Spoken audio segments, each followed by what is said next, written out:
कहानी की शुरुआत होती है ह्यूबर्ट नेशनल बैंक से, जहां कुछ चोर जो खुद को स्पेशल फोर्स कमांडो बताकर आए और इस बैंक को अपनी पहली डकैती के लिए निशाना बना लिया। उनका लीडर सीधे बैंक मैनेजर के पास जाता है और बिना किसी हिचकिचाहट के उसे गोली मार देता है, जिससे अंदर मौजूद सभी लोग डर जाते हैं। इसके बाद चोर जल्दी से सिक्योरिटी गार्ड्स को काबू कर लेते हैं और हॉल के बीच में एक ब्लूटूथ स्पीकर फेंक देते हैं। स्पीकर से एक आवाज आती है जो सभी को जमीन पर लेटने और हाथ नीचे रखने का आदेश देती है। डरे हुए ग्राहक तुरंत मान जाते हैं और बैंक कर्मचारी घबराकर तिजोरी खोल देते हैं। पूरी डकैती सिर्फ 2 मिनट में पूरी हो जाती है और चोर $3 मिलियन लेकर भाग जाते हैं। भागते समय वो एक मोशन एक्टिवेटेड बम पीछे छोड़ जाते हैं। उसी स्पीकर से एक धमकी भरा संदेश आता है कि अगर कोई भी उठेगा या पुलिस को बुलाएगा तो 15 मिनट के अंदर बम फट जाएगा। जाते जाते लीडर सीसीटीवी कैमरे की तरफ देखता है और उसे गोली मारकर सबूत मिटा देता है। कुछ ही पलों में चोर शहर की भीड़ में ऐसे गायब हो जाते हैं जैसे कभी थे ही नहीं। करीब 25 मिनट बाद FBI को इस डकैती की खबर मिलती है। मौके से सिर्फ एक ही सुराग मिलता है, बम पर मिला एक फिंगरप्रिंट। इसके अलावा कोई सबूत नहीं मिलता, जिससे सेक्रेटरी जोनाथन परेशान हो जाता है। उसे समझ नहीं आता कि इतनी साफ सुथरी डकैती के बाद चोरों ने बैंक मैनेजर को क्यों मारा। उसे शक होता है कि इसके पीछे कोई बड़ा राज छिपा है, इसलिए वो जांच शुरू करता है। उसका पार्टनर बताता है कि पुलिस पहले ही बम को अपने कब्जे में ले चुकी है। ये सुनकर जोनाथन गुस्सा हो जाता है और पुलिस स्टेशन पहुंचकर पुलिस चीफ ब्रायन से भिड़ जाता है। वो मांग करता है कि सारा सबूत तुरंत FBI को सौंपा जाए। ब्रायन, जो थोड़ा घबराया हुआ होता है, बताता है कि फिंगरप्रिंट जेम्स नाम के एक आदमी का है जो पहले स्पेशल फोर्स का सैनिक था। 5 साल पहले जेम्स और उसकी टीम ने कुछ कॉलेज स्टूडेंट्स का अपहरण किया था और फिरौती मांगी थी। जब पैसे नहीं मिले तो उन्होंने उन छात्रों को मार दिया। बाद में एक दूसरी आर्मी यूनिट ने उन गद्दार कमांडोज को ढूंढकर खत्म कर दिया। अब उनके परिवार में सिर्फ जेम्स का छोटा भाई रेंजर ही जिंदा है। पुलिस को शक है कि रेंजर ने ही ये डकैती की है और किसी तरह एडवांस टेक्नोलॉजी से जेम्स का फिंगरप्रिंट वहां छोड़ा है। तभी एजेंट वेल्स नई जानकारी लेकर आता है। वो बताता है कि डकैती के समय रेंजर एक दुकान में देखा गया था। इससे मामला और उलझ जाता है, क्योंकि एक ही आदमी का एक समय पर 2 जगह होना नामुमकिन है। ये सुनकर जोनाथन समझ जाता है कि चोर जानबूझकर जांच को गुमराह कर रहे हैं। उनका तरीका ये भी दिखाता है कि वे असली स्पेशल फोर्स नहीं है, क्योंकि ट्रेनिंग पाए कमांडो कभी फिंगरप्रिंट नहीं छोड़ते। इसलिए ये लोग या तो बहुत मूर्ख हैं या बेहद चालाक। इसी बीच एक और डकैती हो जाती है। इस बार चोर बैंक मैनेजर के परिवार को मारने की धमकी देकर उससे तिजोरी खुलवाते हैं। मैनेजर डर के मारे कान में ईयरपीस लगाए बैंक में जाता है और सभी को बहाने से बाहर भेज देता है। फिर कांपते हुए तिजोरी खोलता है।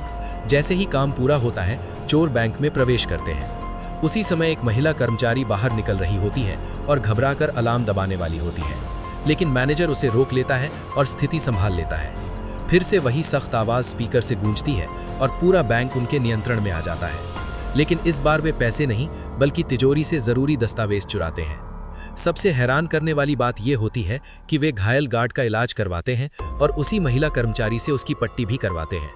इससे साफ हो जाता है कि ये लोग बिना वजह किसी को नहीं मारते। अब सवाल उठता है कि पहली डकैती में मैनेजर को क्यों मारा गया। थोड़ी देर बाद इसका जवाब मिलने लगता है। एक तीसरा मैनेजर बारिश में ऑफिस जा रहा होता है। तभी एक चोर अचानक उसकी कार का दरवाजा खोलकर उसे बाहर खींच लेता है और सड़क पर गिराकर उसकी गर्दन में चाकू घोंप देता है। उधर बैंक का मालिक जेफरी जानता है कि उसके 2 ब्रांच लूटे जा चुके हैं। वो पैसों से ज्यादा उन दस्तावेजों को लेकर चिंतित दिखता है जिनमें कोई बड़ा राज छिपा है। लगातार 2 डकैतियों के बाद जोनाथन और ज्यादा परेशान हो जाता है, क्योंकि चोरों ने सिर्फ वही एक फिंगरप्रिंट छोड़ा है। उसे सबसे ज्यादा उन चोरों की सोच परेशान करती है। एक जगह मैनेजर की हत्या, दूसरी जगह गार्ड की जान बचाना। इस पैटर्न को देखकर जोनाथन को शक होता है कि इन सब के पीछे कोई खास मकसद है। वो बचे हुए बैंक मैनेजर से पूछताछ करता है। हालांकि उसे ज्यादा उम्मीद नहीं होती, लेकिन मैनेजर अनजाने में एक अहम सुराग दे देता है। जोनाथन पूछता है कि क्या बैंक का मालिक जेफरी इस ब्रांच पर अक्सर आता है। मैनेजर बताता है कि जेफरी बहुत अमीर आदमी है, जिसके पूरे देश में करीब 3000 बैंक ब्रांच है। वो छोटे ब्रांच पर शायद ही कभी जाता है और बड़े ब्रांच पर भी साल में 2-1 बार ही जाता है। लेकिन हाल ही में कुछ अजीब हो रहा है। जेफरी इस छोटे ब्रांच पर हर दिन आ रहा है, कभी कभी तो बंद होने के समय भी, और खुद तिजोरी चेक करता है। ये सुनकर जोनाथन समझ जाता है कि कुछ बहुत गड़बड़ है। इसी दौरान एक और चौंकाने वाली खबर मिलती है। जांच के दौरान पता चलता है कि चोरी किए गए पूरे $3 मिलियन एक चैरिटी को दान कर दिए गए हैं। पुलिस चीफ ब्रायन ने ये अहम जानकारी जोनाथन से छुपाई थी, जिससे वो और ज्यादा गुस्से में आ जाता है। वो तुरंत एजेंट वेल्स को ब्रायन के साथ मिलकर आगे जांच करने का आदेश देता है। टेक्निकल टीम भी ये पुष्टि करती है कि गोली पर मिला फिंगरप्रिंट जेम्स का ही है। ये बात जॉनथन को सबसे ज्यादा परेशान करती है, क्योंकि वो समझ नहीं पाता कि जो आदमी पहले ही मर चुका है वो दोबारा कैसे सामने आ सकता है। अब तक दोनों क्राइम सीन पर जेम्स के फिंगरप्रिंट वाले सबूत मिल चुके हैं, जिससे जॉनथन की उलझन और बढ़ जाती है। अब उसे लगने लगता है कि पुराने किडनैपिंग केस में छिपा कोई राज अब सामने आ रहा है। इसी सोच के साथ वो अपने एक साथी को जेफरी पर कड़ी नजर रखने और उसके बारे में हर छोटी बड़ी जानकारी जुटाने का आदेश देता है। अगले दिन जेफरी खुद बैंक मैनेजर के अंतिम संस्कार में पहुंचता है। वो इलाके के एक बड़े राजनीतिक नेता के साथ आता है। जॉनथन को ये बहुत अजीब लगता है कि दो छोटे ब्रांच मैनेजर के अंतिम संस्कार में इतने बड़े लोग शामिल हुए हैं। उसका शक और गहरा हो जाता है। इसी बीच ब्रायन को मजबूरी में वेल्स के साथ जांच करनी पड़ती है। जांच के दौरान उन्हें एक अहम गवाह मिलता है। एक ज्वेलरी शॉप का सिक्योरिटी गार्ड बताता है कि उसे शक होने पर गाड़ियों के नंबर नोट करने की आदत है। उसने चोरों की गाड़ी का नंबर भी लिख लिया था। जब उस नंबर की जांच की जाती है तो पता चलता है कि वो गाड़ी रेंजर के नाम पर रजिस्टर्ड है। ये जानकारी मिलते ही ब्रायन तुरंत रेंजर को गिरफ्तार करने का आदेश दे देता है। उधर हेडक्वार्टर में जॉनथन को एक अजीब फाइल मिलती है, जिसे वो पहले जांच रिपोर्ट समझता है, लेकिन अंदर उसे कुछ तस्वीरें मिलती हैं। इन तस्वीरों में जेफरी और इलाके का नेता आपस में काफी करीबी नजर आते हैं, जिससे साफ हो जाता है कि ये फाइल जानबूझकर चोरों ने भेजी है। सारे सुराग जोड़ने के बाद जॉनथन तय करता है कि उसे सीधे जेफरी का सामना करना होगा। अगले दिन वो बैंक हेडक्वार्टर जाकर उससे मिलता है। बातचीत के दौरान जॉनथन जेफरी के छोटे भाई का जिक्र करता है, जो पुराने किडनैपिंग केस का शिकार हुआ था, उसी स्पेशल फोर्स ग्रुप के हाथों, जिसमें जेम्स भी शामिल था। जेफरी शांत रहता है और कोई जवाब नहीं देता, लेकिन जैसे ही जॉनथन उससे पूछता है कि चोरी हुए दस्तावेजों में क्या था, जेफरी का चेहरा अचानक बदल जाता है। ये देखकर जॉनथन समझ जाता है कि जेफरी का उस छोटे ब्रांच पर बार बार जाना कोई आम बात नहीं, बल्कि किसी बड़े राज से जुड़ा है। गुस्से में आकर जेफरी सिक्योरिटी को बुला लेता है और जॉनथन को जबरदस्ती बाहर निकलवा देता है। ठीक उसी समय चोर अपनी तीसरी चोरी शुरू करते हैं, इस बार बैंक के मुख्य हेडक्वार्टर को निशाना बनाते हुए। वे पूरी योजना और तालमेल के साथ आगे बढ़ते हैं। हर सदस्य अपना काम सटीक तरीके से करता है। वे लॉबी से गुजरते हैं, जहां कड़ी सुरक्षा और भीड़ होती है। इसके बावजूद वे आसानी से आगे बढ़ते हैं और केबल्स की मदद से अंदर घुसने की कोशिश करते हैं। उसी समय जेफरी के गार्ड्स जॉनथन को बाहर ले जा रहे होते हैं। अचानक जॉनथन चोरों को देख लेता है और सबको जमीन पर लेटने के लिए चिल्लाता है, जिससे बैंक में अफरा तफरी मच जाती है। चोर इस मौके का फायदा उठाते हैं और एक सिक्योरिटी गार्ड को पकड़ लेते हैं। तभी जेफरी भी वहां पहुंच जाता है। FBI फायरिंग शुरू कर देती है, लेकिन एक गोली गलती से उसी गार्ड को लग जाती है। इसी दौरान जॉनथन की गोली एक चोर को लगती है, जो जमीन पर गिर जाता है मानो मर गया हो। लेकिन वो अचानक उठ खड़ा होता है और फिर से हमला कर देता है। स्थिति बिगड़ती देख जॉनथन पहले जेफरी को सुरक्षित जगह भेजता है और फिर चोरों का सामना करता है। लेकिन इस बार चोर उसे काबू कर लेते हैं और घायल गार्ड के साथ वो मुश्किल से अपनी जान बचाकर निकल पाता है। चोर अपना काम पूरा कर लेते हैं। लंबी मुठभेड़ के बाद जेफरी के पास सिर्फ एक बॉडीगार्ड बचता है, जो थकान से लगभग गिरने वाला होता है। हैरानी की बात यह है कि सामने खड़ा चोर उस पर हमला नहीं करता। शुरू से लेकर अंत तक उनका असली निशाना सिर्फ जेफरी ही रहा है। चोर बॉडीगार्ड से हथियार नीचे रखने को कहता है, लेकिन तभी उसका एक साथी अचानक आता है और बॉडीगार्ड के माथे पर गोली मार देता है। ये देखकर लीडर अपने ही आदमी पर गुस्सा हो जाता है। उसी वक्त जॉनथन मौका पाकर हमला करता है और उस चोर को मार देता है जिसने गोली चलाई थी। हालांकि लीडर जिंदा पकड़ा जाता है। जैसे ही हालात बदलने लगते हैं, बाकी चोरों में से एक तुरंत एक महिला कर्मचारी को बंधक बना लेता है और अपने पकड़े गए साथी की रिहाई की मांग करता है। दोनों पक्षों के बीच बातचीत होती है और कैदियों की अदला बदली पर सहमति बन जाती है। जॉनथन जानता है कि अगर वो चोर को छोड़ता है तो उसकी अपनी जान खतरे में पड़ सकती है। लेकिन हैरानी की बात यह होती है कि चोर अपना वादा निभाता है और अपने साथियों को गोली न चलाने का आदेश देता है। सभी चोर तेजी से वहां से भाग जाते हैं और FBI पूरे इलाके को सील कर देती है। जब टेक्निकल टीम लाश की जांच करती है तो पता चलता है कि उसकी पहचान छिपाने के लिए फिंगरप्रिंट मिटा दिए गए हैं और दांत तक निकाल दिए गए हैं। इसी बीच ब्रायन को फोन आता है कि रेंजर का पता चल गया है। ब्रायन और वेल्स तुरंत वहां पहुंचते हैं, लेकिन घर के अंदर सिर्फ रेंजर की भाभी मिलती है। वो बताती है कि जेम्स की मौत के बाद जब भी रेंजर आता है, वो घर के खर्च के लिए पैसे छूट जाता है ताकि बच्चे जिंदा रह सके। ब्रायन समझ जाता है कि इससे शायद ज्यादा कुछ हासिल नहीं होगा।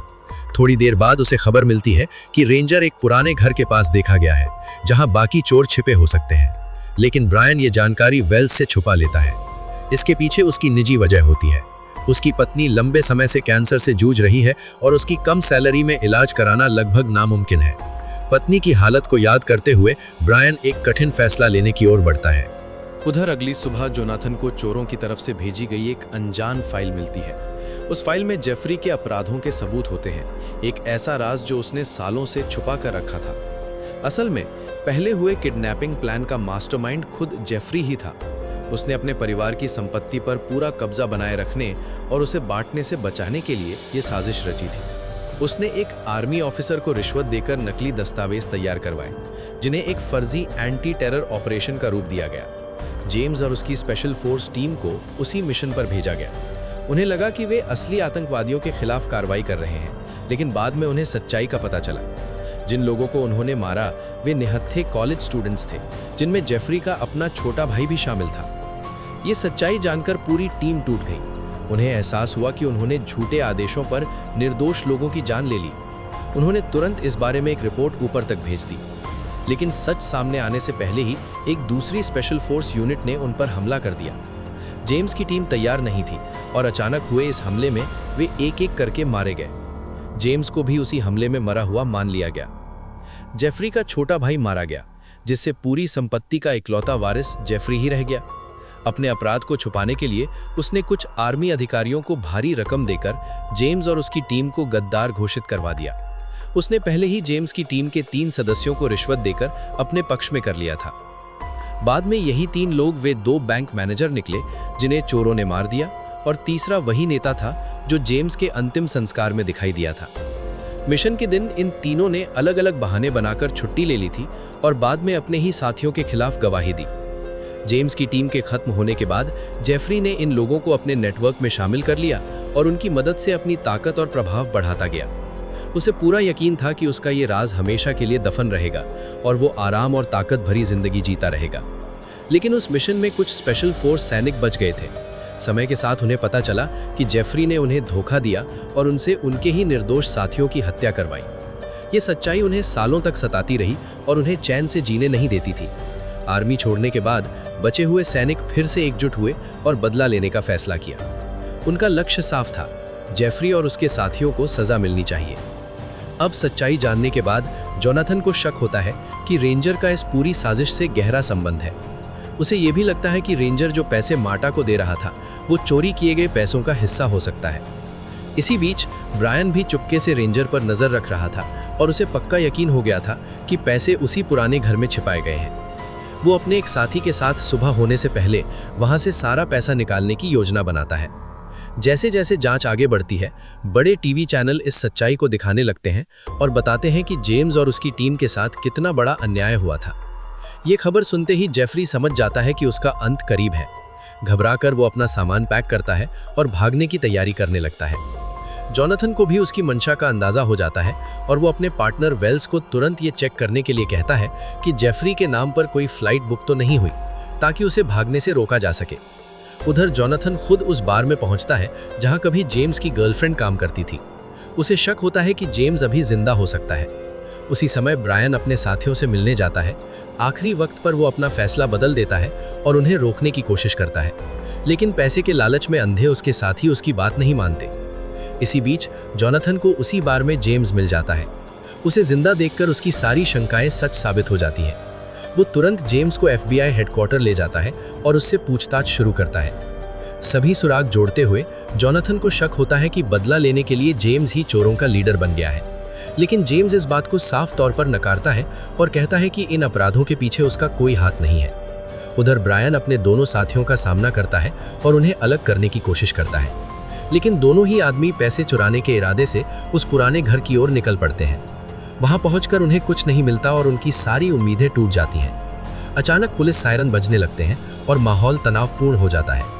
उनमें से एक पुलिस पर गोली चलाने की कोशिश करता है, लेकिन तुरंत मारा जाता है। दूसरा आदमी हाथ ऊपर करके सरेंडर कर देता है और उसे भी गिरफ्तार कर लिया जाता है। इसी समय FBI में जोनाथन को खबर मिलती है कि ब्रायन के लोग पकड़े जा चुके हैं। ब्रायन भी वहां पहुंचता है और जोनाथन उससे पूछता है कि उसे पैसों की लोकेशन कैसे पता चली। ब्रायन बताता है कि उसे ये जानकारी एक मुखबिर से मिली थी और वेल्स को इस बारे में सब पता था। ये सुनकर जोनाथन चुप हो जाता है और तुरंत वेल्स की फाइल चेक करता है। फाइल से पता चलता है कि वेल्स भी उसी स्पेशल फोर्स यूनिट का हिस्सा था जिसे जेफरी ने धोखे से इस्तेमाल किया था। मिशन के बाद उसने अचानक आर्मी छोड़ दी और FBI ज्वाइन कर ली। उसे शुरू से ही सब कुछ पता था और वो अपनी ताकत का गलत इस्तेमाल कर रहा था, लगातार चोरों को सुराग देकर उन्हें जेफरी से बदला लेने में मदद कर रहा था। अब साफ हो जाता है कि असली मास्टरमाइंड वेल्स ही है। जोनाथन तुरंत आदेश देता है कि वेल्स को बिना देर किए गिरफ्तार किया जाए। पुलिस की गाड़ियां सायरन बजाती हुई उसे पकड़ने के लिए निकल पड़ती हैं। उसी समय स्टॉकवेल को जेफरी की लोकेशन का पता चलता है, लेकिन जब तक वे वहां पहुंचते हैं तब तक बहुत देर हो चुकी होती है। जेफरी हेलीकॉप्टर से भाग चुका होता है, जिससे चोरों की बदले की योजना अधूरी रह जाती है। ये देखकर वेल्स अपना आपा खो देता है और हेलीकॉप्टर पर लगातार गोलियां चलाने लगता है। स्टॉकवेल उसे रोकने की कोशिश करता है और उसे पागल कहता है। तभी वेल्स के सारे साथी हथियारों के साथ वहां पहुंच जाते हैं। ये देखकर स्टॉकवेल समझ जाता है कि इस सब के पीछे वेल्स ही है और वो किसी भी कीमत पर पीछे नहीं हटेगा। स्टॉकवेल पूरी ताकत से लड़ता है, कई चोरों को गिरा देता है और वेल्स को भी जमीन पर पटक देता है। तभी एक चोर पीछे से आकर राइफल से उसके सिर पर वार करता है और उसे बेहोश कर देता है। थोड़ी ही देर में पुलिस सायरन बजाती हुई वहां पहुंचती है। जोनाथन छत पर दौड़ता हुआ आता है, लेकिन तब तक बहुत देर हो चुकी होती है। वहां सिर्फ घायल स्टॉकवेल पड़ा होता है, जबकि वेल्स अपने साथियों के साथ भाग चुका होता है। तभी ब्रायन को याद आता है कि उसने वेल्स की कार में एक नक्शा देखा था जिसमें एक जगह मार्क की गई थी। उसी याद के सहारे वो उस जगह का पता लगाता है जहां वेल्स पैसे ले जा रहा था। ब्रायन को देखकर वेल्स उसे चुपचाप जाने के लिए कहता है, लेकिन ब्रायन मना कर देता है। वेल्स उस पर गोली चला देता है। इसके बाद वेल्स खुद ही पुलिस को ब्रायन की लोकेशन बता देता है और जेफरी को ढूंढने निकल पड़ता है। जोनाथन ठान लेता है कि वो उन्हें भागने नहीं देगा। कुछ महीनों बाद उन्हें जेफरी मैक्सिको में मिल जाता है। जोनाथन को यकीन होता है कि वेल्स भी वहीं होगा। वो अकेले ही उसका सामना करने निकल पड़ता है। जब दोनों आमने सामने आते हैं तो जोनाथन की आंखों में एक साथ दया, गुस्सा और दर्द दिखाई देता है। वेल्स बताता है कि वो और उसके साथी सालों से अंदर ही अंदर घुट रहे थे। उस मिशन के दौरान ही उसे एहसास हो गया था कि कुछ बहुत गलत हो रहा है, लेकिन एक सैनिक को सवाल पूछने की इजाजत नहीं होती। वो सिर्फ आदेश मानता है, यही उसका कर्तव्य होता है। उस दिन की गलती ने उसे कभी चैन से सोने नहीं दिया। जैसे जैसे मिशन आगे बढ़ा, उसका डर और बढ़ता गया। आखिर में जब सिर्फ जेम्स बचा और उसकी आंखों में डर साफ दिख रहा था, तब वेल्स को पूरी तरह यकीन हो गया कि उनकी शंका सही थी। उन्हें ऊपर बैठे लोगों ने इस्तेमाल किया था। सच जानने के बाद वेल्स और उसके साथियों ने जेम्स की नकली मौत दिखाई और किसी तरह उसकी जान बचा ली। लेकिन जिंदा रहते हुए भी जेम्स सब कुछ खो चुका था। उसकी पहचान खत्म हो गई थी और जो इंसान अपने देश के लिए जान देने को तैयार था, उसे अपने ही देश में छुपकर जीना पड़ा। दूसरी तरफ वेल्स और उसके साथी अपने ही दोस्तों को मारने के बोझ के साथ जी रहे थे। इस पूरे हादसे का असली जिम्मेदार जेफरी ही था, इसलिए उन्होंने बदला लेने का फैसला किया। ये सुनकर जोनाथन सीधे वेल्स से सवाल करता है। उसकी आवाज़ वेल्स के कानों में गूंजती है और वो पूरी तरह टूट जाता है। वो बताता है कि सिक्योरिटी गार्ड की मौत जानबूझकर नहीं हुई थी, वो बस गलत जगह पर गलत समय पर था और उन्होंने उसे बचाने की पूरी कोशिश की थी। इसके बाद दोनों के बीच इस बात पर बहस होती है कि क्या जेफरी को मारना सही है या नहीं, और माहौल और तनावपूर्ण हो जाता है। आखिर में जोनाथन कहता है कि उसने पहले भी वेल्स पर भरोसा किया था और धोखा खाया था, लेकिन अब वो आखिरी बार फिर उस पर भरोसा कर रहा है और इस बार वो पछताना नहीं चाहता। ये कहकर जोनाथन सीधे जेफरी की ओर बढ़ता है, जो अपने किए पर जरा भी पछतावा नहीं दिखाता, बल्कि घमंड से हंसता है। उसे लगता है कि मैक्सिको में वो पूरी तरह सुरक्षित है। वो जोनाथन को धमकी देता है कि अगर उसे कुछ हुआ तो उसकी जिम्मेदारी जोनाथन की होगी। लेकिन इन बातों का जोनाथन पर कोई असर नहीं होता। अचानक वो हमला करता है और जेफरी के पेट में चाकू घोंप देता है। ये देखकर आसपास के लोग डरकर भाग जाते हैं। जेफरी का बॉडीगार्ड बंदूक निकालता है, लेकिन वेल्स उसे पहले देख लेता है और गोली मार देता है। इसके बाद जोनाथन अपनी बंदूक वेल्स की तरफ तान देता है और दोनों आमने सामने खड़े हो जाते हैं। कुछ पल तक कोई कुछ नहीं करता, फिर धीरे धीरे वेल्स अपनी बंदूक नीचे कर देता है और मुड़कर चलने लगता है। वो अपना फैसला जोनाथन पर छोड़ देता है, जैसे सालों से उठाया हुआ बोझ आखिरकार उतर गया हो। उसे जाते हुए देखकर जोनाथन भी अपनी बंदूक नीचे कर देता है। इसी के साथ कहानी खत्म हो जाती है। अगर आपको ये मूवी एक्सप्लेनेशन पसंद आया हो तो चैनल को सब्सक्राइब करें और वीडियो को लाइक करें और कमेंट करना मत भूलना।